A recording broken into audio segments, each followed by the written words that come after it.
Hi everyone, how are you? I hope all are well being. मैं लक्ष्मण चौधरी आपका के लक्ष्य इंग्लिश क्लब फाउंडेशन में हार्दिक अभिनंदन स्वागत करता हूँ। मैं आपको यहाँ इस फाउंडेशन बेंच में class 10th RBSE board science जो कि बाइलिंगुअल लैंग्वेज हिंदी और इंग्लिश दोनों में पढ़ाऊँगा। तो चलो स्टार्ट करते हैं आज की क्लास।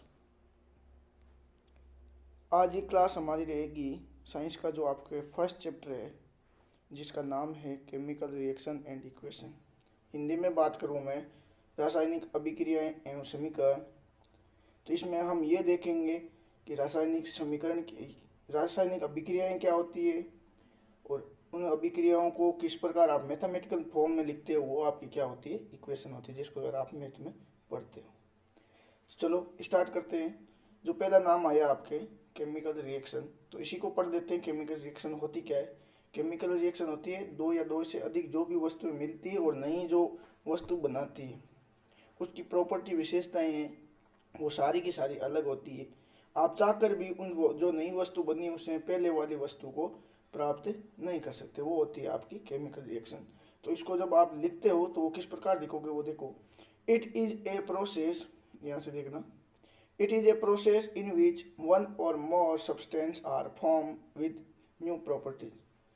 एक या एक से अधिक सब्सटेंस है, अवयव है, वो मिलके एक नई प्रॉपर्टी के साथ में कोई नया सब्सटेंस बनाते हैं, वो आप कहलाते हैं, उस रिएक्शन को आपके बोलते हैं केमिकल रिएक्शन। हिंदी में देखो, ये वह अभिक्रिया है जिसमें एक और अधिक अवयव मिलकर एक नई विशेषता वाला अवयव बनाते हैं, form A new substance with new property. देखो अब इसमें कुछ होंगे जो भाग लेंगे, उनको क्या बोलेंगे, और जो नहीं बनेंगे, अर्थात जो भाग लेने वाले एक और एक से अधिक सब्सटेंस है उनको क्या बोलेंगे, और जो भाग लेने के बाद में रिएक्शन होने के बाद में जो नहीं बनेंगे सब्सटेंस उनको क्या बोलेंगे। तो जो भाग लेने वाले सब्सटेंस होते हैं उनको बोलते हैं केमिकल रिएक्टेंट, और जो भाग लेने के बाद में जो बनते हैं उनको बोलते हैं प्रोडक्ट। तो chemical reaction can't be reversed by physical method. Physical method आप 9th क्लास में पढ़ चुके हो, उनके द्वारा क्या कर सकते हो, आप इसको वापस केमिकल रिएक्शन को वापस रिवर्स नहीं कर सकते, था वापस उल्टी नहीं बना सकते। अब देखो, जो भाग लेने वाले सब्सटेंस होते हैं उनको बोला जाता है reactant. The substance which take part in a chemical reaction are called reactant. अर्थात जो केमिकल रिएक्शन में भाग लेने वाले हैं, जिनसे मिलके कोई नया उत्पाद, नया प्रोडक्ट बनता है, तो जो भाग लेने वाले होते हैं उनको बोला जाता है आपके रिएक्टेंट, या हिंदी में बोला जाता है अभिकारक। तो अभिकारक उन अवयवों को कहा जाता है जो रासायनिक अभिक्रिया में नए अवयव बनाने के लिए भाग लेते हैं, और भाग लेने के बाद में जो बनते हैं उनको प्रोडक्ट या उत्पाद कहा जाता है। The new substance which are produce as a result in a chemical reaction, जो एक परिणाम के रूप में किसी केमिकल रिएक्शन में बनते हैं उनको प्रोडक्ट या फिर उत्पाद कहा जाता है। जैसे मैं एग्जांपल ले लेता हूँ एक केमिकल रिएक्शन का। The burning of magnesium ribbon in air to produce magnesium oxide as a result in a chemical reaction, कि ये केमिकल रिएक्शन में बर्निंग ऑफ मैग्नीशियम, अर्थात मैग्नीशियम रिबन है उसका एयर में जलना, और उसके बाद में वो बनता क्या है, मैग्नीशियम ऑक्साइड। तो ये एक आपकी क्या है, केमिकल रिएक्शन। अब जो बनी है आपकी मैग्नीशियम ऑक्साइड, इससे वापस आप मैग्नीशियम रिबन नहीं बना सकते। या फिर आपने कोई पेपर जला दिया हो, कागज का पेपर जला दिया, तो बताओ पेपर से जली हुई राख से आप पेपर बना सकते हो क्या? नहीं ना। तो ये भी क्या है, केमिकल रिएक्शन। ये हम पढ़ेंगे आगे इसके एग्जाम्पल। और अब देखो, जब किसी रासायनिक अभिक्रिया में मैग्नीशियम रिबन को हवा में या ऑक्सीजन में जलाया जाता है, क्योंकि हमें पता है हर एक वस्तु किस में जलती है, ऑक्सीजन की प्रेजेंस में जलती है, ऑक्सीजन की उपस्थिति में जलती है। तो हवा मीन्स ऑक्सीजन में जब उसको जलाया जाता है तो नया उत्पाद बनता है, उसको कहा जाता है मैग्नीशियम ऑक्साइड। अगर इसको मैं इक्वेशन के फॉर्म में लिखूँ, मैथमेटिकल फॉर्म में लिखा जाता है, तो वो होती है आपकी क्या, केमिकल रिएक्शन के बाद में जो बनी हुई तो इक्वेशन। तो अब देखो, जब मैग्नीशियम है उसको ऑक्सीजन की प्रेजेंस में जलाया जाता है तो MgO अर्थात मैग्नीशियम ऑक्साइड बनता है, और आपका Mg होता है मैग्नीशियम। अब देखो यहाँ ऑक्सीजन 2 है तो इधर भी 2 कर देंगे, इसको बैलेंस करने के लिए, इक्वेशन को बैलेंस करने के लिए। ये भी हम आगे पढ़ेंगे कि किसी भी इक्वेशन को बैलेंस कैसे किया जाता है। तो यहाँ पे देख लो, ऑक्सीजन की 2 है, हमारे बना है MgO। ये MgO बना कैसे है? Mg होता है आपके नंबर 12 है, ठीक है। तो जब इसके इलेक्ट्रॉन को आप फिल करते जाओगे तो यहाँ पे रहेगा आपके +2 और यहाँ पे होगा आपके ऑक्सीजन, तो ये होता है -2। तो ये 2 से 2 कैंसिल आउट और ये बन जाएगा आपके MgO। अब इधर 1 1 है तो यहाँ ऑक्सीजन 2 है, तो 2 बनाने के लिए यहाँ पे भी 2 करना पड़ेगा, और जब यहाँ 2 किया आपने तो यहाँ पे भी 2 करना पड़ेगा। नहीं समझे? एक बार वापस बता देता हूँ। इधर देखो Mg, तो यहाँ पे होगा +2, और जब इसमें ऑक्सीजन ऐड करते तो ऑक्सीजन का होता है -2, क्योंकि इसको 2 इलेक्ट्रॉन की रिक्वायरमेंट होती है, तब ये क्या होता है, सेटिस्फाई होता है। तो यहाँ पे जब इन दोनों को मिलाओगे तो ये यहाँ चला जाएगा, ये यहाँ चला जाएगा, तो ये अपने आप बन जाएंगे, दोनों सेम है। तो ये MgO। अब यहाँ देखो ऑक्सीजन 2 है और यहाँ पे ऑक्सीजन 1 है, तो ऑक्सीजन को 2 बनाने के लिए करें 2, और यहाँ पर अब मैग्नीशियम 2 हो गए। अब यहाँ मैग्नीशियम 2 हो गए, तो यहाँ पे मैग्नीशियम 2 बनाने के लिए 2 ऐड किया जाता है।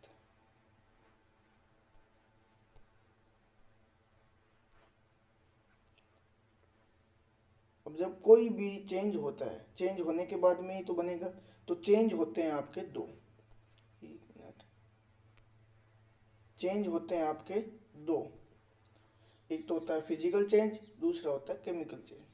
फिजिकल चेंज उस चेंज को बोला जाता है जिससे आप वापस वो सेम जिससे आपने रिएक्टेंट लिया है वो रिएक्टेंट आप प्राप्त कर सकते हो। जैसे देखो physical change do not involve in any chemical reaction, कि फिजिकल चेंज होता है वो किसी भी प्रकार की केमिकल रिएक्शन में इन्वॉल्व नहीं होता, अर्थात कोई भी केमिकल रिएक्शन वहाँ पे नहीं हो सकती।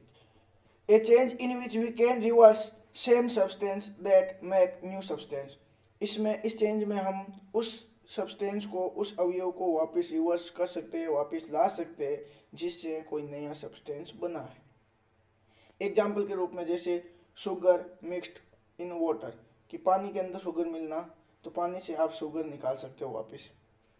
साल्ट मिक्स्ड इन वाटर, पानी में नमक का मिलना, तो नमक जब आप पानी को गर्म करोगे जिसमें नमक मिल रखा है तो पानी वेटर वेपर की फॉर्म में या वाष्प की फॉर्म में उड़ जाएगा और आपके तली में क्या रहेगा, केवल साल्ट, अर्थात साल्ट आप वापस बना सकते हो। इसके अलावा होता है मेल्टिंग ऑफ वैक्स, वैक्स का पिघलना, तो वैक्स का पिघलना, तो आप उसको थोड़े टाइम तक रखोगे तो वापस क्या हो जाएगा, वो जिस प्रकार आप पहले था वैसे बन सकता है। Water change in water vapour, water का वाटर वेपर में चेंज होना, जैसे वाटर है, ठीक है, उसको आपने गर्म किया, ठीक है, बॉईल किया, तो वाटर वेपर में चला जाएगा, तो वाष्प में चला जाएगा, और जब उसको वाष्प को वापस ठंडा करोगे तो वो वाटर बन जाएगी। अर्थात ये कौन से चेंज है, सारे के सारे आपके फिजिकल चेंज है। अब देखो अगला देखते हैं हम केमिकल चेंज। केमिकल चेंज में होता है क्या है, इसमें होती है आपके केमिकल रिएक्शन इन्वॉल्व, अर्थात रासायनिक अभिक्रिया इसमें शामिल होती है। आप चाहकर भी जो नया प्रोडक्ट बनना है उससे वापस आप रिएक्टेंट प्राप्त नहीं कर सकते, अर्थात जो उत्पाद बना है उससे अभिकारक नहीं बना सकते, जिससे आपने बनाया है वो वापस आप नहीं बना सकते। तो देखो a change in which we can't reverse same of substance that make a new substance, कि जो नया सब्सटेंस बनाया है और जिनसे मिलकर बना है उन सब्सटेंस को हम रिवर्स नहीं कर सकते। एक परिवर्तन जिसमें हम उन अवयवों या घटकों को वापस प्राप्त नहीं कर सकते जिनसे ये नया घटक या अवयव बना है।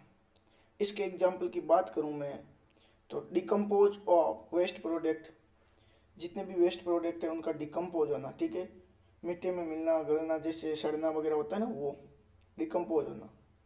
जैसे आपने माइक्रो ऑर्गेनिज्म चैप्टर में पढ़ा होगा, माइक्रो ऑर्गेनिज्म हमारे लिए यूजफुल होता है क्योंकि वो क्या करते हैं, इन वेस्ट प्रोडक्ट को किस में, मैन्यूर में चेंज करते हैं, डिकम्पोज करके चेंज कर देते हैं।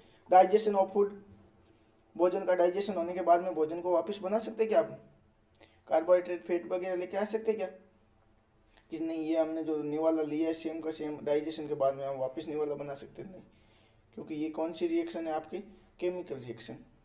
अब देखो बता देता हूँ डाइजेशन में होता क्या है, जो आपने भोजन लिया उससे क्या होता है, ब्रेक डाउन होता है, ठीक है, जो लार्जेस्ट पार्टिकल है वो स्मॉल पार्टिकल में टूटते हैं, ब्रेक डाउन होते हैं। अगला एग्जांपल है आपके रेस्पायरेशन, जो आपने ब्रेक डाउन किया है, जो डाइजेस्ट फूड है उसका आपने क्या किया है, ब्रेक डाउन किया है, किसकी प्रेजेंस में, ऑक्सीजन की प्रेजेंस में, तो वो रिएक्शन आपकी होती है या वो प्रोसेस आपकी रेस्पायरेशन कहलाती है।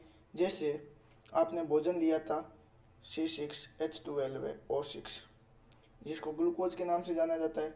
इसका क्या करना है आपको, ऑक्सीडेशन अर्थात ब्रेक डाउन करना है। किस में करोगे, जब इसका ब्रेक डाउन करोगे तो ये होगा आपके CO2 प्लस H2O, प्लस में निकलेगी एनर्जी, और इसी एनर्जी को आप वर्क के लिए काम में लेते हो। अब देख लो यहाँ 6 है तो यहाँ पे भी 6 कर दो। यहाँ ऑक्सीजन कितने 6 है, यहाँ 12 और है तो इसको 6 कर दो। और आप क्या कर सकते हो इसको, अब देखो और है क्या, ठीक है, यहाँ पे 6 कर दो तो ये आपकी रिएक्शन है वो क्या हो जाएगी, बैलेंस हो जाएगी। अगला फर्मेंटेशन ऑफ ग्रेप्स, किण्वन होना, अंगूरों का किण्वन होना, गलना सड़ना। तो आप वापस सेम अंगूर लेके नहीं आ सकते। जिस प्रकार हमारी बॉडी में डाइजेशन रेस्पायरेशन होता है उसी प्रकार पेड़ पौधों में भी तो भोजन बनता होगा, ठीक है। हम क्या होते हैं, डिपेंडेंट होते हैं, हेट्रोट्रॉप्स होते हैं, और वो क्या होते हैं, ऑटोट्रॉप्स होते हैं, तो वो अपना भोजन खुद बनाते हैं। जिस प्रोसेस के द्वारा बनाते हैं वो होती है आपकी फोटोसिंथेसिस। उसमें क्या करते हैं, CO2 लेते हैं बाहर से पत्तियों के द्वारा, और जड़ों के द्वारा क्या लेते हैं वो H2O, और जब दोनों को मिलाते हैं सनलाइट और क्लोरोफिल की प्रेजेंस में तो वो क्या बनाते हैं, C6H12O6 ग्लूकोज बनाते हैं, ठीक है, जो उनके स्टार्च की फॉर्म में रहता है। और ये क्या करते हैं, हम इसको भोजन के रूप में, फूड के रूप में कंज्यूम करते हैं, ठीक है। तो अब वापस इससे आप ये नहीं कर सकते हो, ठीक है। तो ये भी क्या है, आपका केमिकल रिएक्शन है। पेड़ पौधे वापस इसमें चेंज नहीं कर सकते, हम तो करते हैं। हमारी बॉडी में ह्यूमन है वो क्या करते हैं, CO2 और H2O को मिला के क्या कर लेते हैं, ये जो C6H12O6 है इसको ब्रेक डाउन कर देते हैं। लेकिन पेड़ पौधों में ऐसा नहीं है। तो पेड़ पौधे क्या करते हैं, CO2 और H2O को मिला के क्या बनाते हैं, आपके C6H12O6 बनाते हैं, ठीक है। बर्निंग ऑफ पेपर, पेपर का जलना, मैंने बताया था अभी शुरुआत में कि पेपर का जलना, बर्निंग ऑफ पेपर या कागज का जलना क्या कहलाता है, केमिकल रिएक्शन है। अर्थात जो राख बनी है उसे वापिस पेपर नहीं बना सकते, ठीक है। तो ये मेरा छोटा सा फर्स्ट क्लिप थी। बाकी की ये चैप्टर है हम कंप्लीट पढ़ेंगे, नेक्स्ट 1 by 1 सीरीज लेके आएंगे उसमें। तब तक बाय, टेक केयर।